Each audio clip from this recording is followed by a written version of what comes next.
It's 420 somewhere, and right now that somewhere is right here. Hello there, I'm Janae Burris. And I'm Jake Browne. Welcome to the Cannabis Show, where we talk all things weed. We have a new set this week. Janae, how do you... Our set has balls. There's just a lot of... Balls, your favorite body part. Under the sea. Yeah, I feel like a mermaid. I love it. It's thanks, producer Vince. I mean, you stepped up, buddy. I know, it needs some music. No, that's not music. Forget that, what I said. That. So they're like a chime or something. Yeah, it does kind of have like a wind chime feel. All the podcast listeners are like, this is the best. Just imagine. Listen, we're describing these mint floaty water balls. Like a beautiful undersea wedding. A mermaid wedding. How was Vegas, Janae? Oh, Vegas here. Okay, now I got a lot to say about Vegas.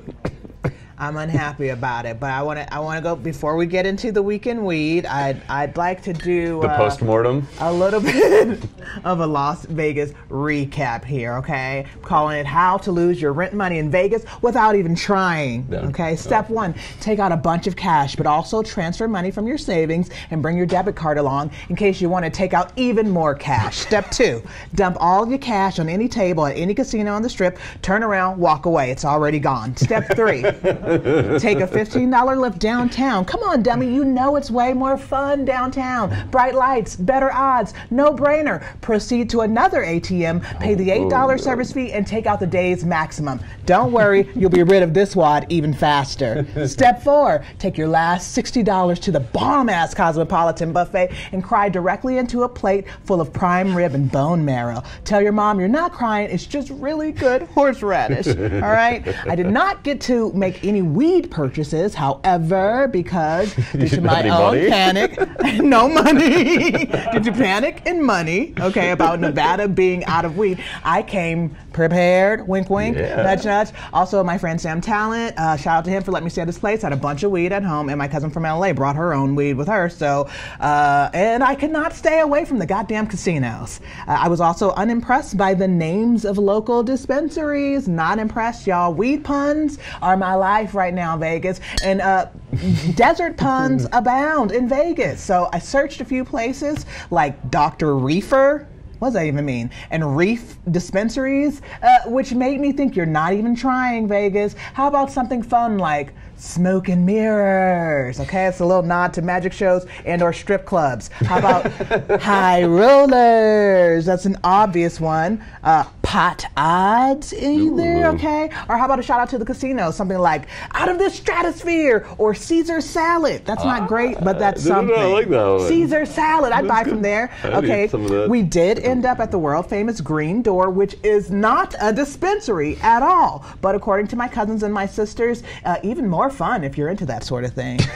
I think the Green Door is a place you might like. I'm in. Let's get into the week of weed. Wait, what's the Green Door?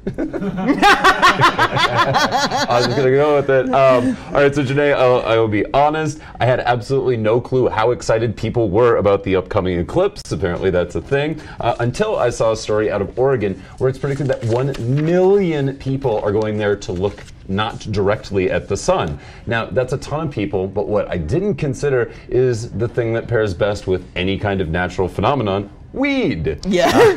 Yeah. Oh, something's happening in the sky. Let's be high for it.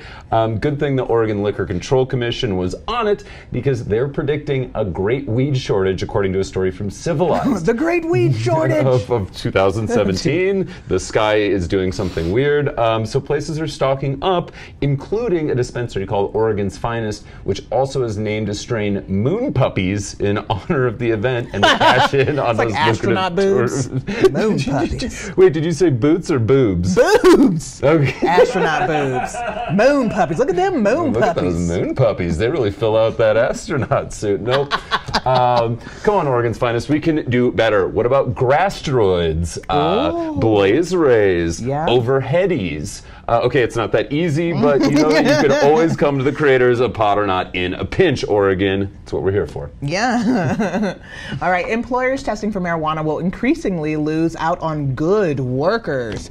Okay, good workers. I'm very curious as to what the author of this article thinks makes a good worker. According to Megan McArdle of Bloomberg View, McArdle. I don't know. Youngstown, Ohio suffers from an employment dilemma not caused by job shortages, but by drug tests. Drug tests often miss the heavy stuff like heroin and cocaine because they leave the system pretty quickly, but a casual marijuana smoker will test dirty long after the high has worn off. In an industrial setting, it is very important that workers not be impaired, but McArdle suggests that the real test is for conscientiousness. That's what they're trying to get you. Test your morality. Those who have marijuana in their systems despite the legality of the substance are more likely to break other work-related rules than those who test clean. It's a goody two-shoes test, is what she's saying. So, welcome to America, settled and run by Puritan squatters since the 17th century. Okay, we're still testing to see who's good. While I agree with her assumptions that employers will miss out on good workers, I disagree with her idea of what makes someone good. Okay, she writes here, and this is all her. The number of people who are addicted to marijuana, yes, that is possible, will rise. So will the number of people who smoke a joint or eat an edible a few times a year. Screening out the first group will become increasingly costly to employers as the number of good, responsible workers in the second group increases. Do you see that? End quote, end quote. Basically, 1 or 2 tries a year, good. Consuming more often than that, despite the reasons, bad. Also, marijuana has not been proven to be addictive, Megan. I hear all of your judgments in this piece. So you guys, for the full article, check out the Cannabis Culture section. I just want to say I'm definitely addicted to weed. I love weed. You love weed. I think it's possible. I mean, I think I'm at least... Does love equal addiction? I mean, I think you can get addicted to anything, right? People are addicted to coffee. People are addicted. There's like a psychological, you know... It's supposed to have... I mean, the definition of addiction... It just says off camera, sex. I think we know it. Well, we know where the kid came from now.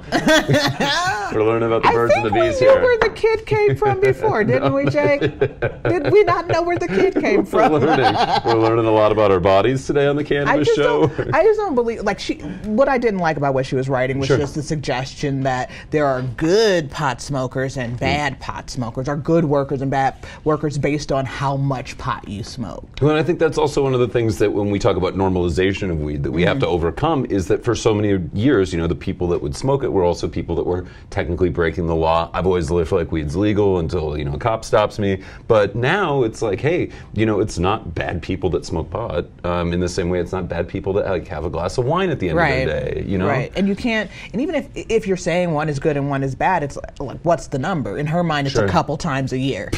You're cool to work if you just dabble at parties and socially, but anyone who's using it regularly is not going to be a good worker, and that hurts. It hurts. We're making it. I mean, I don't have my rent this month, but I'm doing it. Thanks, Vegas. That's Vegas' fault, not the weed. All right. Well, speaking of, does weed make you chill? This is an actual question that Washington State University researchers wanted to get to the bottom of, recruiting daily smokers and then pitting them against people who don't touch the stuff. Half the group was given stress-inducing tasks, like keeping their hands in cold water for up to 1.5 minutes, and then they would have them count backwards from 2043 by increments of 17. Oh my God. It's a nightmare. Then if they messed up, they would get yelled at. Sounds like a fun study, right? Where do I sign up? Hopefully they got some money. Sounds like public school to right, me. Exactly. Count backwards from anything, and I'm like, ugh, especially letters. Well, even though they weren't high during the experiment, the regular smokers were way more calm. Surprise. The interesting part is that this can actually give you a more relaxed approach to life and not while you're stoned. So I'm just glad they didn't have anyone chased by bears. That's my biggest stress situation. I mean, so then in that case, like, should we be giving weed to people in more stressful jobs, perhaps? Well, and that's what they're saying, is that sometimes we need stress, right? Like to respond, like our body creates stress. Really, like, oh God, I'm in a bad situation. But that people that deal with stress and anxiety, like absolutely, this can be something where, you know, even if maybe you're like, want to start off microdosing and kind of get used to it, it's like, oh, it just kind of, it changes your outlook on life a little bit. There's some stressful work out there, and maybe if people were trying a little microdosing, just a little bit. Don't tell McArkle or whatever. McArkle. Yeah, just a little bit though could maybe take the edge off so you can get some work done and not just panic about not having your work done.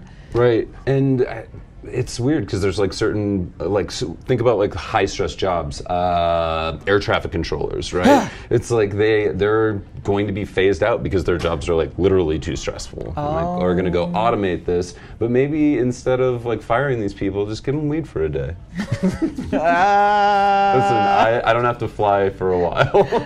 We just say it. We don't really have to work it out here. Okay? We're spitballing here. We're just spitballing here. We're ideas people. Okay, we're ideas people. All right. Willie Nelson urges Americans to bridge a great divide in politics. Come on, y'all. Indica or sativa. All right. The longtime marijuana proponent and owner of Willie's Reserve also asked Attorney General Malay's Jeff Sessions to open his mind on drug policy. Open your mind, son. Asking Sessions to open his mind about drug policy is like asking my grandmother to open her purse one more time for offering. She's been putting in on the building fund for 16 years and they ain't got nothing but a new handicap parking spot. She's not putting in anymore.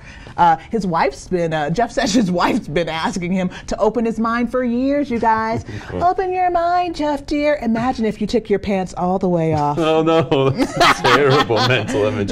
No one imagined that. Just imagine he doesn't take his pants off. She's like, let's experiment. Take them all the way off.